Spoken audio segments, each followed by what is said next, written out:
walaalka waxa naftaada la jeceshay inaad sina la jeclaato an tuhibba li akhika ma tuhibbu li nafsik martabad ka hooseysa jira labadaaba waa tan aynu ka waramayno waa qalbigaaguna caafimaad qabo at least inaad bukin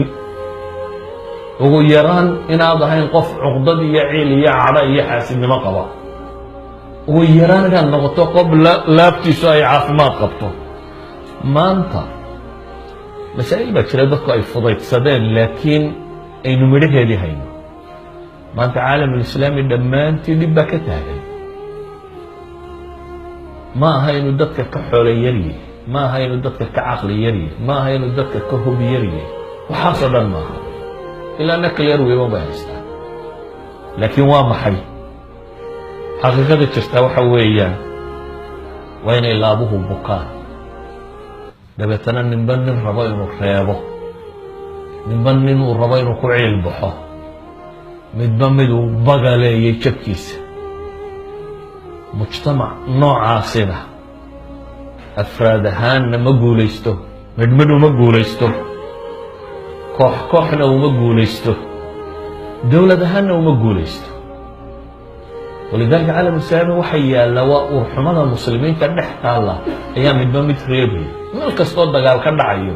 gaalada qaar baa la safar qaar baa dhan kale u safar dhammaantood baa colaada iyo urxumadu dhex taalla dad badan oo maanta muslimiina waxay ku dhawaaqayaan war hala midoobo oo soomaalidu ugu horeyso soomaalidu way soo karta dhib tiro badan baa soo gaadhay in rubuc qarni ka badan ayay dhulka taagay hadda dad badan baa waxay leeyiin aan dib u midowno haddaynu bukno miyaynu midoobi karnaa su-aasha waa taa haddaan laabtu caafimaad qabin miyaad midoobi karaysaa haddii xanuunada tani idan kelimatu lmuslimiin inay midowdo waxaa ka horeeya caafimaad qabto in dad wax wada yeelan kara ay noqdaan qof kasta oo raba inuu ku dhawaaqo midnimo iyo guul iyo walaalnimo iyo dadna waxaa ka horeysa inuu ku dhawaaqo in dadkan is cafiyo oo is saamaxo oo laabta bukaanka ku jira inuu soo baxo qofkii laabtiisu caafimaad qabtaa ka fardan qof qura xataa hadduu yahay wuxuu seexdaa